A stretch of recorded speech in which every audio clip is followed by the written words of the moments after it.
Shalom, selamat malam Bapak Ibu, Saudara-saudari yang dikasihi Kristus Yesus. Kembali malam hari ini kita membaca firman Tuhan sebagai renungan malam Selasa 23 Mei 2023. Tema kita malam hari ini adalah memiliki rasa cukup, diambil dari Matius 6 ayatnya yang ke-11. Bapak Ibu, mari kita berdoa sebelum kita membaca firman Tuhan. Puji syukur terima kasih Tuhan untuk penyertaan dan pertolongan-Mu sepanjang hari ini. Malam ini kami mau mendengarkan firman-Mu sebagai renungan malam sebelum kami mau beristirahat. Tuhan, kuasai hati pikiran kami untuk kami boleh mampu mengerti maksud kehendak-Mu melalui firman-Mu malam ini. Ampunkan dosa kesalahan kami Bapa. Laikkan kami bersekutu, mendengar dan membaca firman-Mu. Dalam Kristus Yesus kami berdoa. Amin. Matius 6 ayatnya ke-11. Demikian firman Tuhan. Berikanlah kami pada hari ini makanan kami yang secukupnya. Amin. Bapak, Ibu, saudara-saudari, diperlukan upaya agar kita bisa mengendalikan hasrat atau keinginan dalam hidup kita, yaitu dengan memiliki rasa cukup. Rasa cukup berarti ada kepuasan pribadi. Rasa cukup berarti juga hendak menunjukkan sikap hati yang merasa cukup dengan apa yang dimilikinya. Karena itu ayat ini dapat diterjemahkan menjadi puas dengan apa yang dipunyainya. Tanpa rasa cukup kita tidak dapat merdeka dalam Tuhan, karena kita terus dipengaruhi keinginan-keinginan dunia.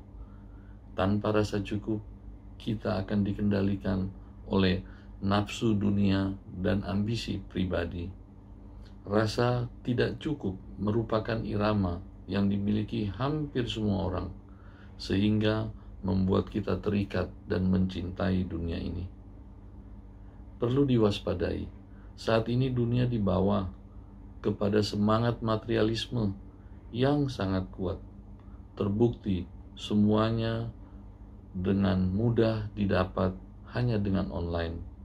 Tinggal pesan, tunggu di rumah. Manusia menjadi manusia yang konsumeristis dan bergaya hidup konsumtif. Iklan berbagai produk, mulai dari kosmetik, makanan, pakaian, sampai kendaraan, begitu memikat, sehingga mendorong atau membangkitkan minat banyak orang untuk memiliki apa saja yang disajikan oleh dunia ini. Keadaan ini membuat banyak orang tidak dapat membedakan antara apa yang menjadi kebutuhan dan apa yang menjadi keinginan atau hasrat. Tidak semua barang yang diinginkan adalah kebutuhan.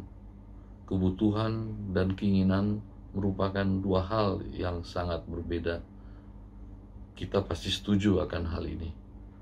Kita harus bisa membedakan manakah kebutuhan, yaitu apa yang benar-benar dibutuhkan untuk menjalani hidup ini, dan keinginan. Tuhan menghendaki kita memiliki rasa cukup.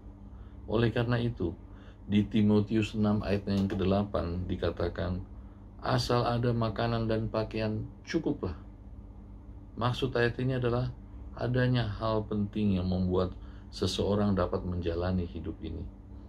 Tuhan Yesus mengajarkan agar kita mengucapkan doa Bapa kami. Berikanlah kami pada hari ini makanan kami yang secukupnya.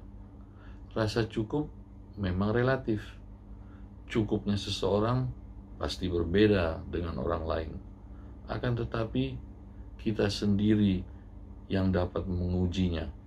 Apa motivasi yang diingini itu memang benar-benar kebutuhan, atau ternyata berunsur keserakahan, kesombongan, atau upaya untuk meningkatkan harga diri.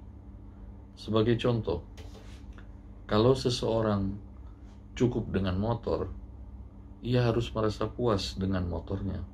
Namun kalau ternyata memang ia membutuhkan mobil, apa salahnya?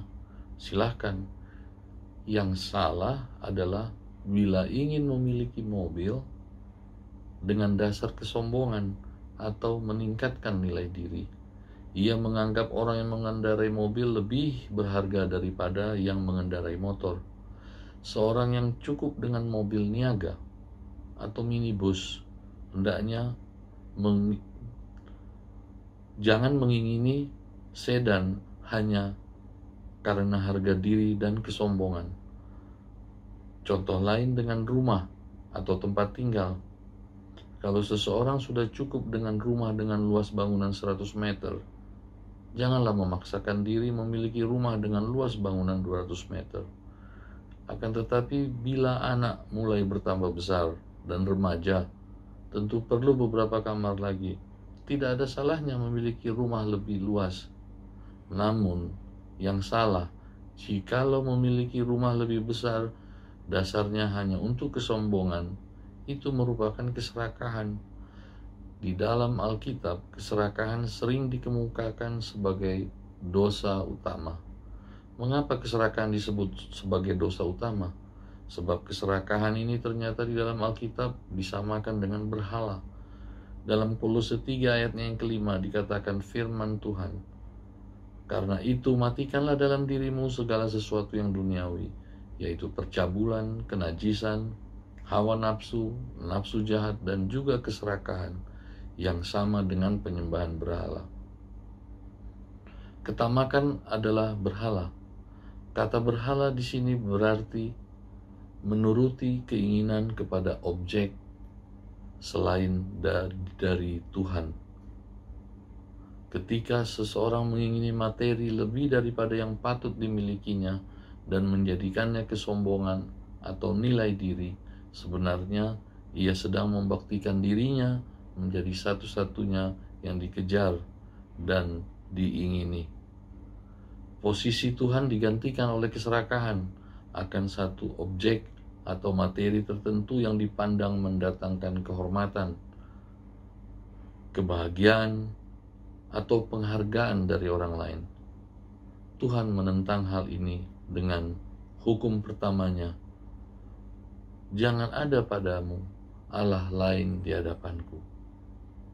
Bapak, Ibu, Saudara-saudari yang dikasihi Yesus Kristus, mari kita memohon kepada Tuhan agar Roh Kudus menolong kita memiliki rasa cukup.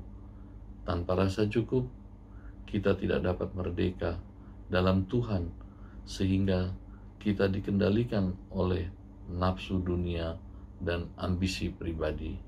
Jadi, mari waspadalah. Amin. Mari kita tutup renungan kita di dalam doa. Puji syukur terima kasih Tuhan.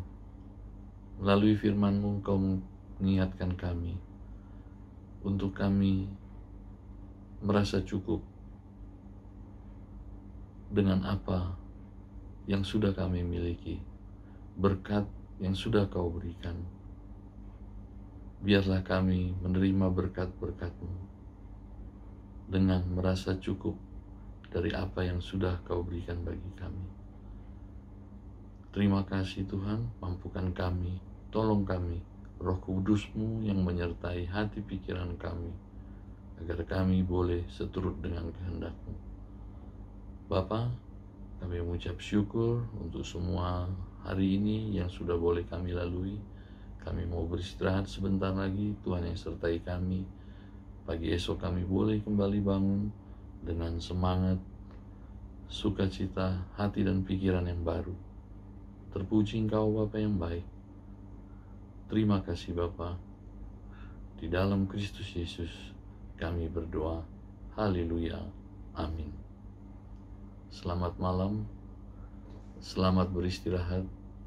Tuhan Yesus memberkati. Horas.